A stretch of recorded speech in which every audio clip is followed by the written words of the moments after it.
No-show ulit si Vice President Sara Duterte sa investigasyon ng National Bureau of Investigation. Legal counsel lang ng BC ang dumating. Hindi siya darating eh. Hindi darating. Yun lang ako, hanggang doon lang ako. In the future, possible pa rin siya dumating? Wala akong masasabi. Hindi ko masasabi yun. Mas pinili ng pangalawang Pangulo na humarap sa media. Aniya, wala naman daw kasi siyang aasahan na patas na investigasyon. Dahil kung nakita niyo naman yung mensahe ng Pangulo, sinabi niya ganitong mga kriminal na gawain ay hindi ko palalampasin. So, makita na natin, no, the pronouncements of the President, meron ng bias doon. So, kahit pang sabihin nila na merong investigasyon, sa simula pa lang, nagdesisyon na sila na mag-file sila ng cases. Bago nito ay tiniyak ng NBI na magiging impartial ang kanilang investigasyon at di pa rin daw nila isinasara ang pinto para sa bise. Nananatili malinis ang aming konsensya that the investigation will be fair, wala kaming kikilingan. The investigation will be impartial. NBI ang institusyon na mapapagkatiwalaan ng ating taong bayan. Nag-ugat ang investigasyon sa mga naging pahayag ni Vice President Duterte laban sa Pangulo, First Lady at House Speaker.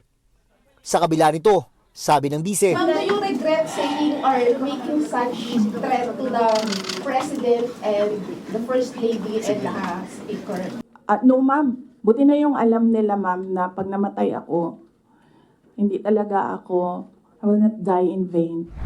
nanindigan si Duterte na may banta sa kanyang buhay at dokumentado raw ito. Pero ayaw niya raw ibigay ang detalye sa mga law enforcement agency dahil wala siyang tiwala. Sumulat din daw siya kay AFP Chief of Staff General Romeo Bronner Jr. na kapag may na-pull out na namang miyembro ng Vice Presidential Security and Protection Group, hindi na siya tatanggapan ng kapalit. We are exploring private security services. There are professional security services. So that's not considered as a private army. Tanggap na raw ng pangalawang Pangulo ang anumang mangyari. Haharapin din daw niya ang mga kasong isasampa sa korte kahit pa umabot sa puntong makulong siya. I do not plan to leave the country or I do not plan to hide if there will be a warrant of arrest.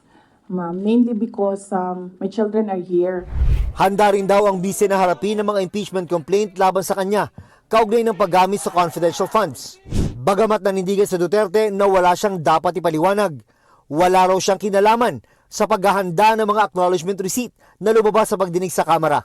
Doon kinwestiyon kung may mga totoong tao ba ang nakatanggap ng pera mula sa confidential funds. It is wrong to say that I am evasive. I am definitely not answering questions about the use of the fund, about confidential funds, because it pertains to national security and the lives of the people involved in intelligence operations.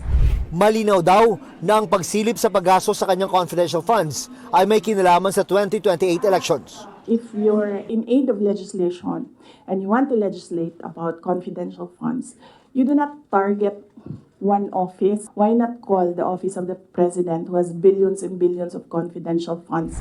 Dalawang panukalang batas ang inihain sa Kamara. Ang House Bills 11192 at 11193.